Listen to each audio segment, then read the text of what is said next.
Welcome to the Sustaining Creativity Podcast. I'm your host, Mari Riesberg. Over the past several years, I've combined my degrees in acting and somatic psychology to share my sustaining creativity techniques with performers. And now I've decided to share with a bigger audience that includes you. I believe we are all creative, and this podcast is all about that. I'll be interviewing people from all backgrounds, ages, and creativity experiences to share just how creative we all are.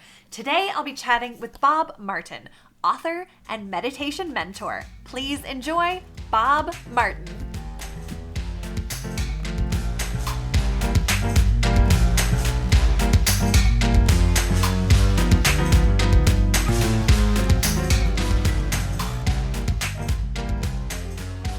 Welcome to the Sustaining Creativity Podcast. Today, I'm chatting with Bob Martin, meditation mentor, author, and so much more. Welcome to the show. Oh, thanks for having me. It's a pleasure to be here. I'm excited to dive into creativity and how you got to all of the facets in your life and how creativity shows up. But before we get there, why don't you take a couple of minutes and let our listeners know a little bit more about who Bob Martin is and what you do? Oh, okay. Well, at 75, that story tends to get a little long, but let me see if I can give you the Reader's Digest version. Sure. For your listeners who are old enough to know what the Reader's Digest was. Yes. My life started out in carnivals and amusement parks. My folks, my dad was born in 1898, just to give you a little time frame of the span of my experience. And he found his way to the American dream through popcorn and cotton candy. Wow. Wow. Okay. Yeah, he was quite a guy, one of my great models in life. Mm-hmm. So I never intended to be a lawyer. My big ambition was to sell enough hot dogs in the summer that I wouldn't have to work in the winter. But a strange set of circumstances pushed me in that direction, and I did. And that was one of those moments that my life kind of transformed, because when you're a carny, all of the brothers and sisters inside the carnival, they're your people. Yeah. And of course, everybody that walks in is merely a mark. And and so that's the ethic. And I never thought that my life was going to do something, I'll say important. Okay. But getting into a law school was sobering. Yeah. I'll say it that way. So I wound up, after having flunked out of Boston University and kind of living in a hippy-dippy apartment for a while and all that, I wound up being Dean's List and graduating and getting a job for Janet Reno, who was the AG for the Clinton administration. But at that time, she was the DA for Miami-Dade County during the crazy cocaine cowboy days, the days of Scarface and the like. So I rose up through the office and became in economic crimes, consumer frauds, and we brought a racketeering charge against the mob and hit them for millions of dollars. Wow. And then I left the office, and not 2 weeks after I hung out my shingle, the head of the Miami branch of the Gambino family came to visit me. Oh. And I knew who he was. Yeah. And he sat down, he looked at me, and he said, you hit us for a lot of money. And I go, yes, sir. And he goes, you got to be good to do that. We want to send you some clients. Okay. So for the next number of years, I was taking clients from the mob and representing them. And we had very good arrangements. I didn't have to do anything illegal or unethical. That was the understanding. Yep. And it worked well. But professionally, I was making money hand over foot. But personally, my life was falling apart. Yeah. And I was seeing a therapist. And then again, one of those strange things in life. And, you talk about creativity, and I've been thinking about that, knowing that I was going to come on the podcast. And one of the things you just have to be open for is you have to have, just an open mind and be willing to try out what the world presents to you. Mm-hmm. Yeah. And And you have to have a curiosity just to want to gain little bits of knowledge, even if they don't seem important or valuable at the moment, but just to pick them up and kind of collect them like seashells, because then you can put them together in weird combinations, and that's where Yeah. creativity comes from. But anyway, one of those strange doors opened up for me, and that was that my therapist happened to be one of the number one students of get this, a 72nd generation Taoist master from the Shaolin Temple. And I A met long this line. guy, Yeah. 1400 years, Wow. father to son, Wow. 1400. His name was Watching Ni, Hmm. and Master Ni came to Miami, and I met him. And the moment I met him, you just, I mean, Mary, you have run into people in your life and they got it Hmm. and you want it. And this was one of those guys. And I studied under Master Ni for a number of years. Um, and and it so happens that my mob client's son got arrested, and our deal was off. He wanted me to do things I wasn't willing to do. Hmm. So the way that got resolved is I left Miami. All right. And I moved to North Carolina, and I had this wonderful opportunity to have a blank canvas that I could Mm. repaint my life on. Hmm. And it was beautiful. Mm. Amazing. I mean, what a varied life and Mm. varied experiences. And so, what is it to be a meditation mentor, and how does that show up, and what creative pieces arise from doing that? Yeah. So, meditation is one of those things where everybody has a lot of preconceived ideas about what it is. Mm-hmm. And they also have a lot of conditioning that's like heaped upon them as to what is real, what reality is. Mm-hmm. And in teaching, mentoring, mindfulness, teaching meditation, I have this amazing opportunity, this amazing privilege of actually seeing inside somebody's thinking Mm. as they start to dismantle the conditioning, and Yeah. they start to become aware of their thinking in a way that they hadn't before. And then Mm-hmm. all of a sudden, and it doesn't take too long, about 2 weeks in, they get a taste of freedom of thought. Yeah. It's not quiet. That's one of those misconceptions. It's not Right. like your mind becomes quiet or your thoughts hush up or it's tinkle tinkle crystals, tree hugging hippy dippy stuff. It's not that at all. It's really learning to notice and observe your thinking Mm-hmm. and become skillful at managing it. Yeah. So it's a pretty active process, much more so than passive. But Yeah. I had this wonderful privilege of watching for that little moment where somebody goes, "Oh, oh, is that what you were trying to tell me?" Because experientially they get it, Yeah. and all of a sudden, their life opens up into unimagined possibilities and potential, and that's Mm. just a wonderful thing. Yeah. Oh my gosh. I love mindfulness and meditation and understand and use a lot of it in the work that I do as well. But I'm curious, when you think of creativity, what does it mean to you to be creative? Well, I mean, creation means something arising out of nothing. Uh, Hmm. I don't think that things arise out of nothing. Hmm. They arise out of, a foundation and skills, and the Hmm. like. I read an essay by Isaac Asimov, the science fiction writer, once, where he was asked, "Where do you get all those crazy ideas?" And he decided that he would sit down and actually write, about a 4-page essay on Hmm. where he gets them. And he said there are two things. And I absolutely am in accord with this. So I'm answering the question as if it was my answer, but I have to attribute it to the place where I read it, right? Uh-huh. Um, But he said you have to have the kind of curiosity that garners and collects pieces of data. Mm.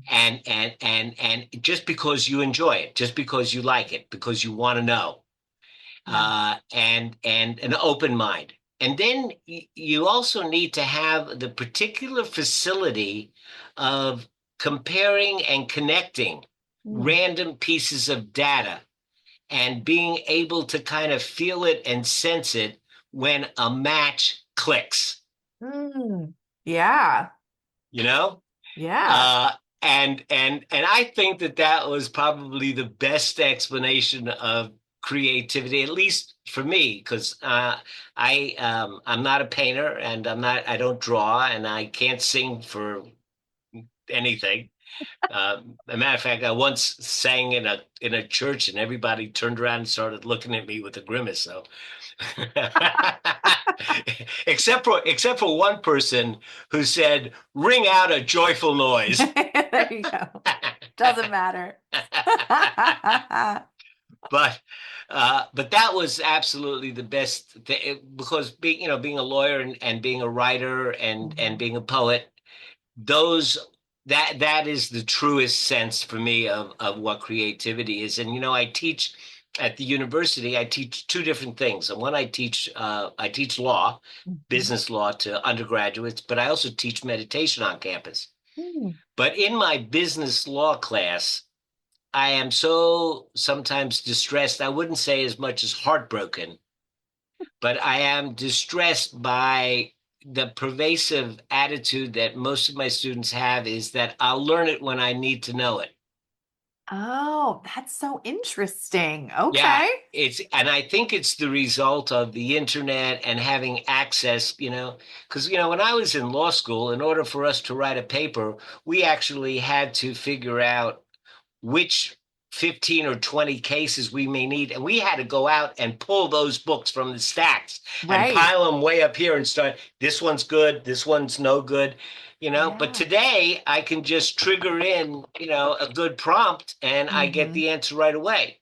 Yeah. So there's not any labor to getting the answer. And so the answer itself becomes less valuable Hmm. because there's no Yeah. labor involved in getting it. Right. And so I mean I have even basically told them the answer that was going to be on a test and a quiz I was about to give them, and they would still get it wrong because they didn't need to know it yet, even though I was It's telling it to them. See, here is a quiz I'm going to give you, and here is the answer. So I do not see now in my meditation class. It's different. I generally get people that self-select, that have open minds and are Yeah. willing to look at themselves, Hmm. and at least examine the shields that they have created to see Hmm. if they're really helpful or not. And that's another thing. I mean, if I'm rambling now, Go but for it. but the the shielding of Hmm. who we think we are Hmm. to protect other people from having an opinion about us Yeah. creates a situation where we're not willing to risk. And so we don't get out. So we don't even have access to those little bits of data that we might be curious about if we were willing to step out. Right. Yeah. So entrenched in that comfort zone. Yeah. You Yeah. know, there's one of my favorite little expressions, is you feel that you're vulnerable, so you put up a shield. Hmm. And what you don't realize, and such counterintuitive, and everything about meditation is counterintuitive. You Hmm. don't realize that when you drop the shield, you become Hmm.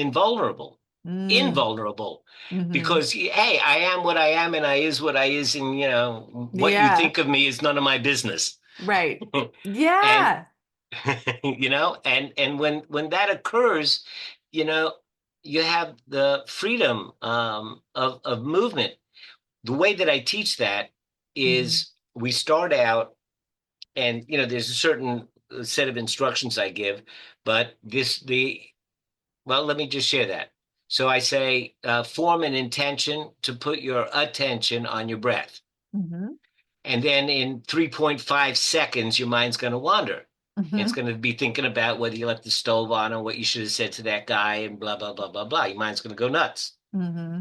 But at some point, just like when, at some point, just like when you want to listen to somebody and all of Right. a sudden you notice that you're not listening, it's kind of Yeah. like a little startled feeling, like you kind of wake up, you go, oh, I'm not listening, because your mind said, psst, psst, hey, you're not listening, right? Right. Yeah. Because you wanted to listen, your Mm-hmm. mind will wake you up and say, Yeah. psst, you're not doing what you want, what you said you wanted to do. Right. And so when that happens, there's usually a flood of judgments that occurs. Oh, I Mm-hmm. should have been listening. I didn't hear what he said. How am I going to get him to go back? I'm not paying attention there. I can't keep focus. I'm not concentrating. Mm-hmm. So that's one of the first things that we kind of start noticing is that flood of judgments Mm. Yeah. and not trying to stop them, not trying to prevent them or suppress them, just watching them and noticing them and repeating it and having the judgments again and again. Because what happens is they become old old news. Mm-hmm. You know, oh, Yeah. there's that old judgment again. I seen that. Been there, I've been there, done that. Got the t-shirt, right? And Yeah. so because they become old news, you also Mm. become bored of them and they kind of go away on their own. Yeah. Why is that important? Because I figure your brain works pretty much like my brain, Mm-hmm. right? Mm-hmm. So if I'm really judgmental, I am pretty sure that you're going to be judgmental too. Right. And that means that I'm pretty sure that you're judging me. Mm-hmm. So the more judgmental I am, the more I go around feeling judged. Yeah. And that's just not a very happy way to live. And so No. we start putting up all those shields and preventing people and spend so much time and energy, trying to be right or at least not wrong, etc. And so much of that energy saps your Yeah. creativity. Yes. Absolutely. Yeah. So when you explore your own creativity, how do you kind of find that creative flow or creative space for yourself in your creative endeavors? I am intentional about bringing beauty and awe into my life. Hmm. What does that look like for you? It looks like getting my dogs at 6 o'clock in the morning and going out to the field nearby and watching the sun come up every day and Mm-hmm. thinking about the fact that there's a new day and that I'm trading a day of my life for it. Mm-hmm. And that, so I have a routine, Yeah. that centers me and motivates me in the morning. Mm-hmm. I have little things on my desk, my little Tai Chi men. Yeah. Up there, I've got like all kinds of pretty pictures, and I've got a stone from California that I brought Ah, back with me. And yeah. so, all these things, I've got a little Tai Chi box, that I put my candy in. So, I got all these things on my desk around me, Yeah. and if I, it's as if the energy of it sustains me. Mm-hmm. Yeah. And there's a certain brain science that confirms this, Yeah. because if they take a picture of your prefrontal cortex, which is where your Mm-hmm. executive functions are, Yeah. if your right side is got more electrical activity than the left side, Mm-hmm. that's the sympathetic nervous system is housed there, Mm-hmm. fight, flight, Mm. response. If that's very active, they can predict with uncanny precision that you're going to be critical, negative, pessimistic, Mm. fearful, Mm-hmm. alone, isolated, all of those kinds of things that you would self-report. Mm-hmm. If the left side is overly active, way overly active, then you're probably going to be a little bit, you're going to be optimistic and, la, la, la, and tree hugging and, life is but a dream and, probably somewhat unrealistic. Mm-hmm. Um, but if there's a basic balance, hopefully a little weighted to the left side, this is where the parasympathetic nervous system, rest Yeah. and digest, Yep. is housed. If they're balanced, it allows you to have the motivation and the punch that you Mm-hmm. need, that you get from stress, because you need Yeah. a certain amount of stress to get things done. Right. And it also has the sense of connection and beauty and Mm-hmm. spirituality, even connection, Mm-hmm. that you need to be creative. And when you think about our ancestors, during the day, they were out on the hunt. It was all right side. Yeah. They're looking for danger. They're looking for prey. They've got to be focused, and it's hard work Yeah. gathering the onions and the berries. But at night, they sat around the fire and they looked up at the stars and they made up stories. So Mm-hmm. they gave equal attention. You would think. I wasn't there. I don't know, but you would We think hope that that they you gave would equal think. attention. Yeah. Yeah, yeah. But that's the animal that we evolved as. And Mm-hmm. we've only 1.7 million generations as Mm-hmm. hunter-gatherers, 500 since agriculture. Yeah. We Yeah. have not we have not evolved out of the creature that was a hunter-gatherer. Mm-hmm. So our bodies aren't made for this environment. Our minds are not made for Mm. this environment. And Mm-hmm. unless we take active steps to Yeah. balance our brain, we will go down a rabbit hole. Yeah. Well, thank you for breaking things down for us. And we can pay a little more have a little more intention and pay more attention to those pieces in our lives. Now, I'm curious when I, this is an assumption on my part that writing Okay. a book is you come up against obstacles or Oh, challenges. yeah, sure. But I'm curious, what were some of those obstacles or challenges that you came up against, and then how do you navigate them within that creative process? So it was two very different books. Yeah. One was a novel and a thought Hmm. experiment, total thought experiment. The other was a nonfiction transfiguration or reimagining of Eastern writings into Christian terminology. Mm-hmm. Okay, so there were two very different processes. Yeah. One was taking this and more research, and then of Hmm. course trying to working with cadence and rhyme. Yeah. Is much more focused than the kind of wide open, I'm in total control of the world sense that you have when you're writing a novel. Because you can make anything happen in a novel. You can do anything Sure. with your characters, right? You're Yeah. God. And so I'm sorry, what was the question again? What were some of those challenges that you came up against, and how did you navigate them within your own creative process? Mostly it was mental exhaustion. Yeah. When if I would, I would take one of the chapters out of the Tao Te Ching, which is the seminal book of Taoism, Hmm. and then, I'd be working with it for hours on end to try to craft it. I mean, we're only talking about maybe 15 or 18 lines, but Hmm. I'm trying to craft it into going from a non-God based philosophy to a God-based philosophy, going from Eastern deeply packed to understandable. But I would finish one of those and then you say, I'm done for the day. Hmm. I'm done for the day. So I might get two or three in a row done, and Hmm. then just need to get away from it. Yeah. Sometimes when you get away from it, though, a day turns to a week, and a week turns to a month, and Sure. you Yeah. know, so that's an obstacle, is getting back to it. And when you're on number 4 of 81, Hmm. it seems like an insurmountable task. Yeah. And you just you just look at how many more. I mean, my God, there's 76 more. Oh, how am I going to do that?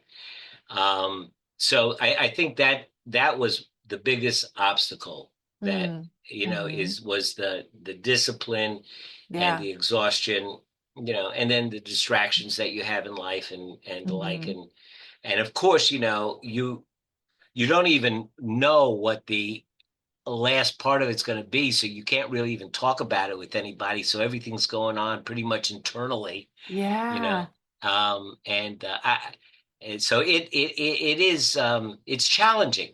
Mm-hmm. It's challenging. But if you have, I mean, I was motivated to do that because my wife is a Bible literalist and I'm a Taoist Buddhist. That is a combination. That is quite the Okay. that is quite the intersection of relationships there. I mean, she is a saint. In Buddhism, we would call her a bodhisattva. Yeah. And we met very much on our values, and how committed we were to what the great Master Jesus would have called the least of these. Mm. And we were both committed, to easing suffering in the world. Mm-hmm. She through her Christian beliefs and me through my Buddhist beliefs. But Mm-hmm. she thought my stuff was real weird.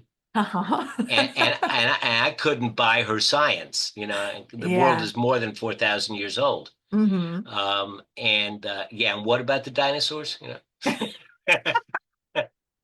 Fair. Yeah. you know.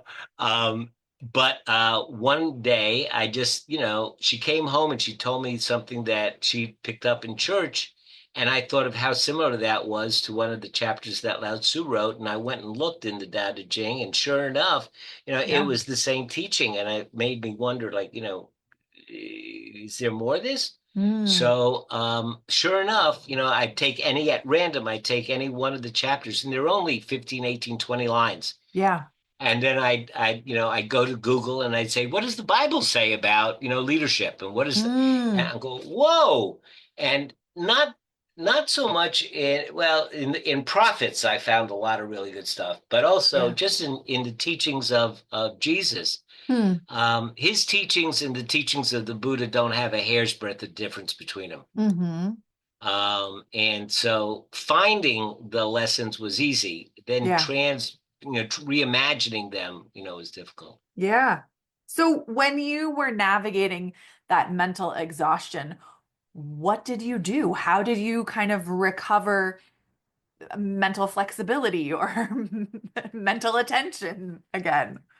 Again, two different stories. With this book, once I Mhm. read a couple of my pieces to my wife, Connie, Um, she goes, "This is really good. Where do you get that stuff? Let me see the original." Oh, your stuff's not so weird. Can you write another? Can you write Ah, another? uh-huh. Hey, Bob, how long has it been? Can you, it's almost been a couple of weeks. You haven't, are you going to do any more? So, and she is a real task-oriented, Yeah. very, very, the most important thing in her, if it's a task, it's got to get done. Hmm. So I could delegate my motivation to her in that case. The other one, I think it was my own curiosity about how it was going to work out. Mm-hmm. As I say, it was a thought experiment because it was written in the years after 9/11, Yeah. and everybody was going around killing in God's name. Hmm. And I did not grow up in a religious family, not Yeah. anti-religious, but we just wasn't a conversation in my family. Yeah. So I've always been curious, about belief and faith and what that means to folks and how it expresses itself and why people don't act in accordance with what they believe. Hmm. You see all these people, I mean, Yeah. why, if Jesus said to love your neighbor, would you go on a crusade? And Hmm. what kind of sense does that make, Yeah. Uh, so my thought experiment was, if God was up there and there wasn't up there, and if he did think like we think, and if he thought in English and all that, which is above my pay grade, Hmm. but he might be looking down and thinking, not what I intended for you guys, Mm-hmm. and so he might want to let himself be known Mm. and give us a message. This is what I really do intend for you guys. So I Okay. brought them down in the little tickers that go along the bottom of your television. Mm-hmm. Messages from God start appearing, and there's always, in every beginning of every chapter, there's another message from God. You're all my children. Yeah. I created a paradise from you. Don't kill it. Don't destroy it. Things like that. And I got seven characters. Each one of them had one of the seven deadly sins: Mm. sloth, Yeah. passion, Greed. jealousy, greed, Yeah. all those. And so the way that I the way that I kept myself pretty motivated was I cast my characters. Oh, okay. Okay, like Antonio Banderas was my slightly accented Chilean lawyer, Mm-hmm. you know, and this guy was my mobster, and that guy was my woman, and Yeah. this guy was Okay. my that. And I got pictures of them and I put them all up on my desk. So every time I sat down on my desk, all my characters were looking at me. Yeah. Oh, I mean, what a great resource and to have to personify someone in that vision to say, oh, Mhm. this is coming from that character. And Yeah. yeah. And I could imagine it was made it so much easier for the dialogue and everything because all Yeah. I would think, what would Antonio Banderas say? Mm-hmm. And what would he be wearing? Like when he met the cops at the door, of course he was wearing a black silk pajamas and Yeah. yes, officer, There you how go. can I help you? How can I help you? I love it. I love these little creative, you know, moments of sparking even more creativity. I'm curious, it sounds like kind of your writing came after other parts of your life and but what's your earliest memory of being creative? Two books that Okay. I read when I was a teenager. Yeah. To Kill a Mockingbird Mm-hmm. and Don Quixote de la Mancha. Ah, okay. And I fell in love with Atticus Finch. Mm-hmm. And I dreamt about him. And I dreamt about Scout. Mm-hmm. And all that. And then, every time I heard to dream the impossible dream, Yeah. that was something that um, was there. And Mm. yeah, and I mean, uh, being a carny and the like, you're always coming up with patter. And Yeah. being a lawyer, you're given a case, you have to come up with a theory of the case. Like, how am I going to defend this case? Or what is my theory of prosecution, depending on which Right. side you're on? And then Mm-hmm. you create your trial. You choose who your witnesses are going to be. You Mm-hmm. decide which evidence you're going to use and which you won't. And it all has to fit into this, theory of the case, which if you're writing a book would be the equivalent. What's the theme? Yeah. What's the theme? So, there's a certain kind of authorship Yeah. in presenting a trial, Mm-hmm. and the like. And you got to be, you get some unexpected turns. You got to be quick on your feet. Sure. So a lot of those skills, contributed. Mm-hmm. I love it. I love seeing the connection, whether we were aware of it at the time we were reading To Kill a Mockingbird or not, Right. but how it kind of flowed in and out throughout your life to where you are today. For Mm, people who may not feel creative or struggle with creativity, how would you encourage them to find creativity in their life? Find your passion. How do you do that? I know it's a What do big you like? question. Yeah. What do you like to do? We have some of the people that I respect the most. We have a guy I'm going to say that at our church. So one day she's going off to church, and I was going, I was watching the Sunday news programs, and she's all sad. And I say to her, "Why are you sad?" She goes, "Oh, honey, I love you so much, and I just really hate it that you're not going to go to heaven with me." Okay. Because I hadn't been saved. Uh-huh. And I said to her, "Well, I hate it that you're not going to be reincarnated with me." To which I got a good slap, and she stomped out of the. But we did find this very, very progressive United Church of Christ church nearby, Hmm. which is inclusive and equity oriented Hmm. and the like. And so I went and I talked to the pastor and I told him what my cosmology was, and he goes, "You're good." So I said, "You got to come over and check out this church." And anyway, she liked it too. So now we share that with something that we share together. Hmm. Um, but there's this guy there. And if you go on a Tuesday or a Friday, you will always see him around the church, trimming the hedges and weeding and the like. And he's there all the time, and that's his contribution, and that is his creativity, because he looks down and he sees a weed and he says, no, this canvas isn't quite right. And he makes it right, and that is his expression of creativity. And just because he's trimming a hedge and somebody else is painting an oil, I don't see any difference there. Yeah, absolutely. Well, this has been such a wonderful conversation. I've thoroughly enjoyed it. I have one last question. Sure. What does it feel like in your body to be creative?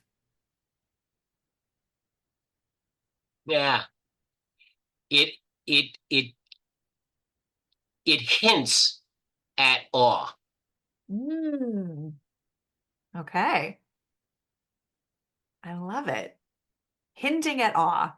Hints at awe, because one of the things that they're researching now, and if anybody has never been to the Greater Good Science Center online, GGSC, it's at Berkeley. All of the people that are dealing with creativity and progressiveness and peripheral vision and happiness and neuroplasticity and all of the things, from brain science to meditation to happiness, anybody that's involved in investigating that field goes through the Greater Good Science Center. And what they have, the resources they have, are just absolutely incredible. Yeah. But one of the things that is their main investigative targets these days is awe. And they hypothesize that awe is the positive reflection of PTSD. Fascinating. Okay. Fascinating stuff, because PTSD changes the structure of your brain, as does awe. When you experience awe, it changes the structure of your brain.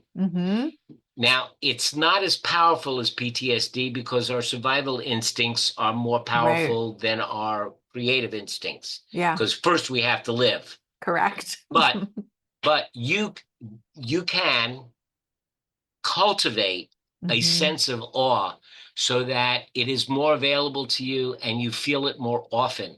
Yeah. And, my wife says, I'm such a sap because I cry all the time. I cry at the drop of anything. I see something, happy tears, amazing tears, awe-generated tears. And you can, I will tell you, and your audiences, you can cultivate awe. And when you do, it opens up a world of such beauty and such caring that you can't even imagine it. I love all of that. Thank you so much for taking the time to chat with me. If people want to learn more about the work that you do, how could they go about doing that? Just visit awiseandhappylife.com. And I have a meetup every first Tuesday of the month. So they can come and chat with me and others who decide to join, or they can go to my website and just hit the contact us and send me an email and we can jump on a phone call. Perfect. Well, I'll put those links in show notes so people have easy access. And thank you so much for taking the time to chat with me. You were so much fun. You were so much fun. I had such a good time. Thank you.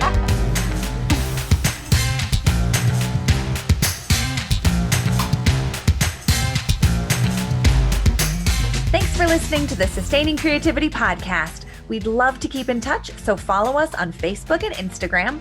We are at Sustaining Creativity. Make sure to subscribe to the podcast wherever you listen to podcasts. Tag your friends and family so they can listen too.